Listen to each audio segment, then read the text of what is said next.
Hello. This is Community Unity Now, the D Tycoon Show. This is Bill Morton, President of the Rogers Park Chamber of Commerce, and I am Trudy Leong, Administrator of the Rogers Park Chamber of Commerce. Our very special guest today is Dantès. He is a musician and he is also a political activist. Welcome, Dantès. Thank you for having me. Thank you, guys.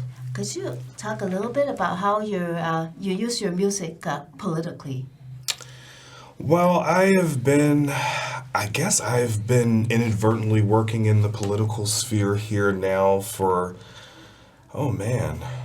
maybe 4 years, 5 years, maybe I feel like. Well, you've been working with the Rogers Park Chamber of Commerce for about 4. In itself. Okay, so maybe I'm being distruthful. Maybe a little longer than that, but I think it all sort of started for me back in high school, honestly. Just using music as a tool to spark change and to spark growth. One of the ways that I have been fortunate enough to do that is with the video game that I put out, and that video game dealt heavily with. I'm not sure. Can I dive a little deep? You can talk about the premise of the game or the premise of your music. Great. Without mentioning the titles. Great. This is nonprofit. Great. So the synopsis of the video game essentially is essentially about Chicago. It's about our beautiful city. It talks a lot about city council, some positive members of city council, some members of city council who are not so positive, and how us as individuals can work with city council and some of the other governmental agencies that we have in place to so. Did I ramble a little bit? No, but how did you get inspired, to focus on or use the theme of City of Chicago City Council chambers in your video game? I always sort of had that vision in my mind to do something like that. I think when we hear music, I don't know if I can mention certain artist names, but yes, you can. Can I mention like John Lennon? Is that okay? Like when we hear John Lennon and we hear Paul McCartney, we just think of those songs, and those songs are tied to now, be it commercials, what have you. So I actually got the idea from Michael Jackson. I don't want to give my muse away, but Michael Jackson had a video game in the early 90s, actually. I believe it was called Moonwalker. Do you guys remember that? I remember that. It was Sega Genesis. It was Sega Genesis, yes. And that video... And it had him with his voice in there when he made his moves? Yes, and he made... Yes, so you remember. I do. So that's actually where I was inspired. And when I saw that, actually I played that video game, I just knew that, one day that I could possibly do something like that to affect change. I wanted it to be very cohesive and realistic with everything that was going on with Chicago at the time. So there's a lot of names. Our former mayor, Blagojevich, is mentioned in the video game, and a couple of other individuals as well. So. When you think of politics as a game, do you see it as a game to how are the players playing, and how would you rather have them play? That's a really good question. Well, the game was sort of actually designed with the voting process sort of in mind.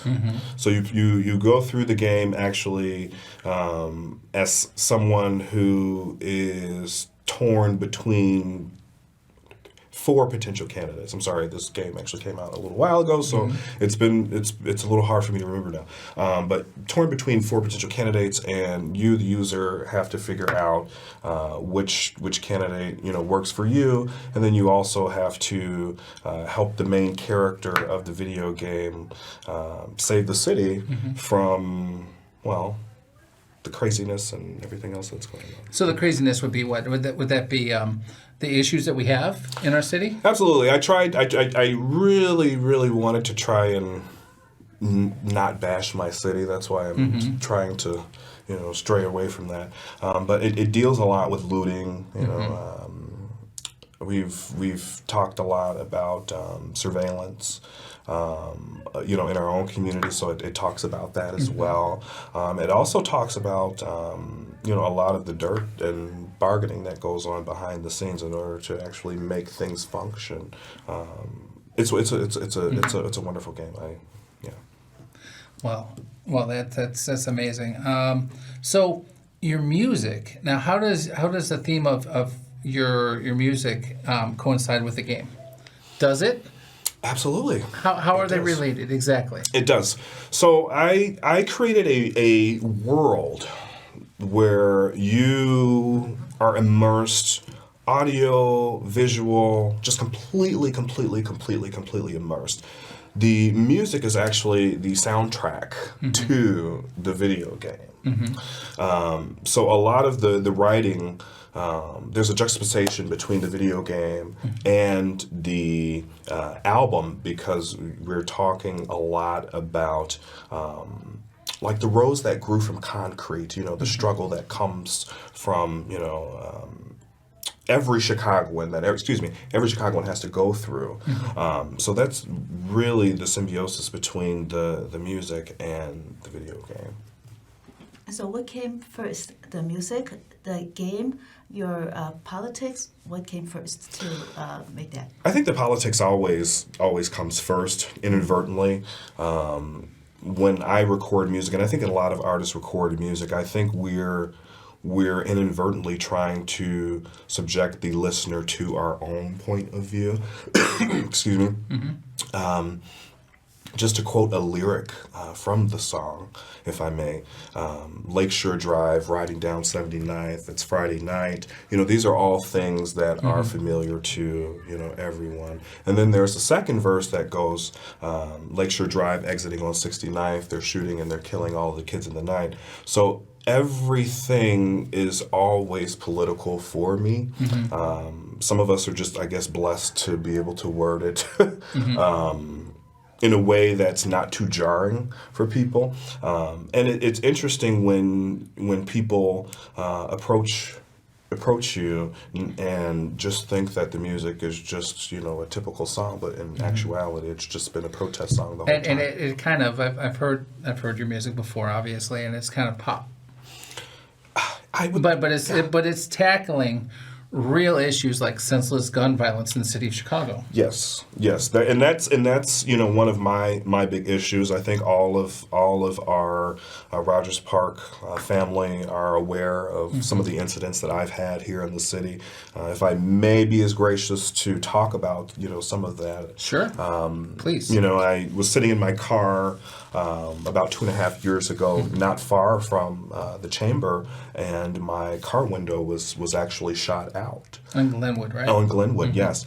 And I was very, very worried about that, because I thought to myself, well, gee, am I a target because I'm talking about things that people may not want to hear, or it was just a random thing. But in Chicago, we now know that violence is unfortunately all too a common occurrence. And just one of the ways that I feel like I can make a difference is just to talk about the little things that I see, in my world. So let's just be clear. I just want to let the viewers know some information that maybe they didn't catch out of that. Dantès was in his car, sitting in his car on Glenwood Avenue, and a bullet came through the window across. Was it the windshield? It was actually the back of the car. So yeah, it actually came out through the passenger side. So, and at the time, myself and my partner were not in the car. But had we been in the car, obviously, I would not be, right, talking with you guys now. So, and I think that's why it's important to use music, not necessarily just music, but I think all of the new media tools that we have available to convey positive change and self-reflection in our own communities. I know you're all about the media. I know you're all about the media. I know you well. We all know you well. So tell us about the other forms of media other than video games and music. Well, I've started to segue off into some short stories, so we'll see some of that in the future. I've also started to develop other video games as well. I know you said to talk about other forms of media, but I want to talk a little bit more about other video games and immersive experiences because I love immersive experiences. But again, I just think it's important because we all sometimes feel like we don't have a voice. You know what I mean, Bill? And we all have a way to inspire change. I know myself personally, I was a little flustered with some of the political events that have happened here locally as well as on a national level. And one of the things that I was able to do was, take my frustration and to put that into, all of that work. So. Do you have any indication that some of your work has affected some change? Did anybody ever tell you that what you did in your art has affected them and kind of changed their lives? I to be completely honest with you, sometimes I feel a bit desensitized to sometimes the amount of comments that I get because you don't necessarily know if people are being genuine or if they're just rambling for rambling's sake. But I feel that I've done my part. I've gotten a couple of messages where people have told me that my music has saved their lives. I actually a good experience that my most positive I would say is I received a message from someone who started believing in God because of one of my songs. So I'm just proud that I can give back and make change, and who knows, one day this music may segue into politics. Who knows? Here you go. We should hope so. We should hope so. You're a great leader, and I would love to see it segue into politics. Well, let's keep our fingers crossed and see what happens.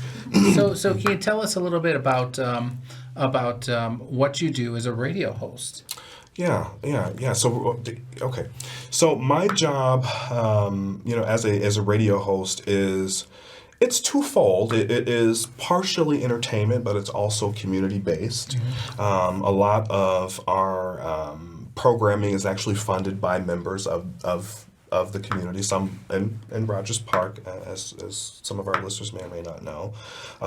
So my job is to obviously, interview, amazing people who have made an impact not only globally, but have made an impact locally as well. So some of the individuals who I have interviewed and spoke with, they all have a Chicago base and a Chicago presence. And that's what makes the show, at least for me, so amazing, is that we're able to work with everybody in the community, but also talk about political issues, talk about entertainment, but also work with Rogers Park Chamber of Commerce and other individuals on the Rogers Park board. You also want to use your lyrics and your songs for empowerment, for female empowerment as well. Could you talk about that a little bit? Absolutely.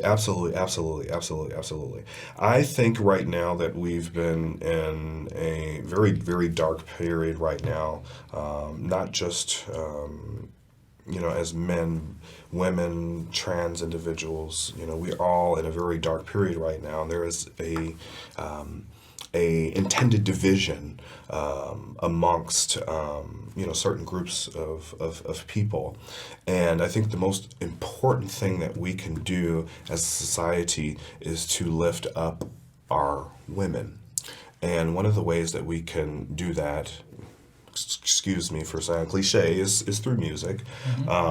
And as men sometimes we forget the burden that women have, and it's up to us to remind society that women are the creators of the universe. They give birth to our children, nature, food. Women are amazing individuals, and I just think that our government has perhaps lost focus on that. And I think we need to take focus back to some of the important things that matter in our lives. And we all know women. The first relationships that we have in our lives are with our mothers. And for me, one of the ways that I can show my appreciation to Mother Earth and to Mother Sky and to my own mother and to my sisters and everyone else is to write music that reflects that.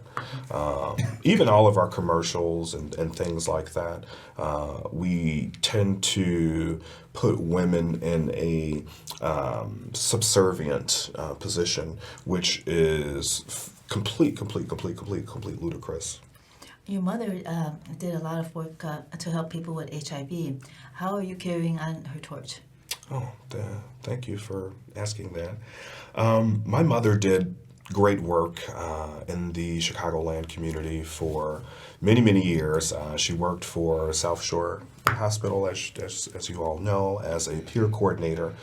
So her job primarily was just to ensure that the patients of that clinic could have access to care. So things that we take for granted, like transportation, for example. Sometimes people may not have transportation to get to those doctor's appointments. So if you're an HIV AIDS patient, you need to have regular intervals with your doctor. So she would ensure that these patients would have access to care, to the doctor, to make sure that they had access to medical cards. She was an amazing woman. Even for many years after she retired, she still helped people, with their forms. This woman was the encyclopedia of human services. So, so she was your inspiration. She is your inspiration. Oh, without a doubt, yeah. She was definitely my inspiration. One of the things that I'm doing to keep the torch alive and her memory is to donate proceeds from my work to the AIDS Foundation of Chicago. And when you talk about using music and then and addressing politics, you have to walk the fine line. So could you talk a little bit about that fine line? Oh, wow. I knew you were going to talk about that fine line. That invisible fine line is ever present for me. Don't cross that line.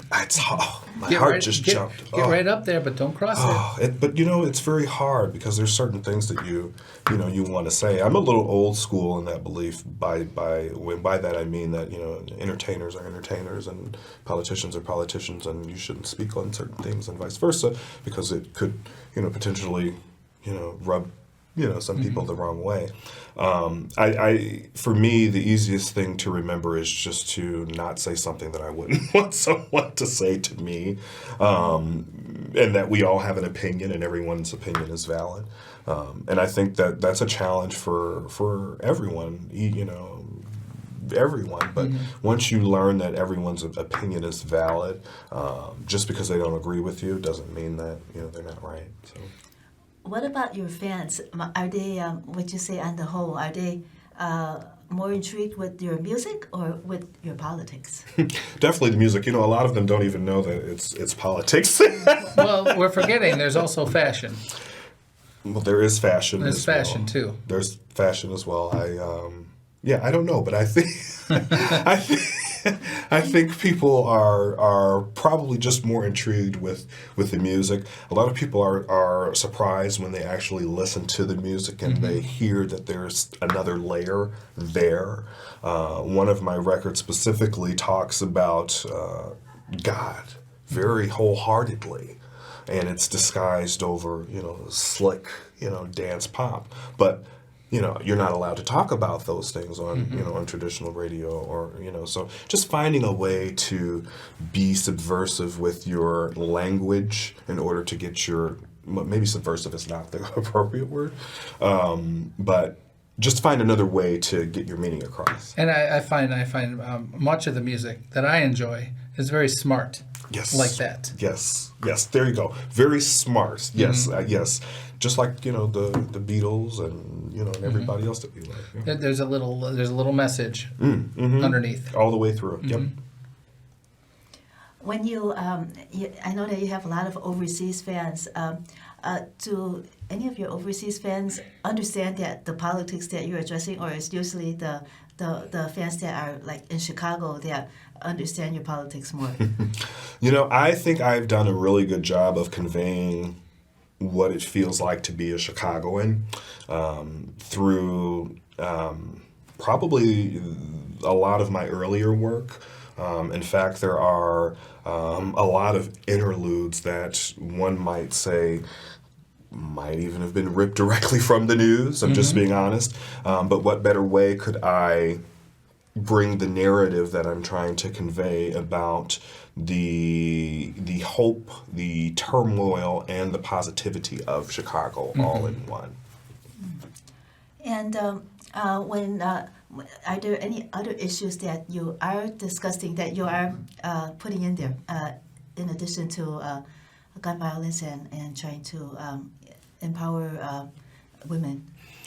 Well, I think for me, I've even subconsciously, even when I'm not thinking, I'm going to write something that is going to be thought-provoking, the message is always going to be something that feels authentic.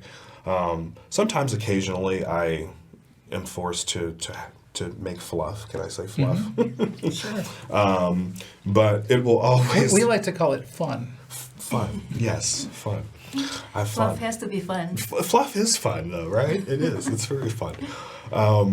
But for me, it's just very important to always be about my roots, as a Chicagoan.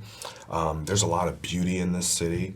And I think that internationally, a lot of people get the wrong idea, about Chicago just because of all of what's going on the news and all of that. And Al Capone, of course. And Al Capone, he's so famous, and but Chicago is a place of hope and beauty and change. We've been fortunate enough to see change happen, triple times over here over the last decade. If our viewers wanted to learn more about you or contact you, where should they go? Honestly, a quick Google search. Can I? Oh, go for it. Can I say? Everyone can Google me, Dantès Alexander. That's Dantes Alexander. There is a over the E there, and that's it. Thank you so much for joining us today on Community Unity Now. This is Bill Morton, President of the Rogers Park Chamber of Commerce. I am Trudy Leong, and this is Dantès Alexander. Thank you so much for joining us tonight. Have a great night.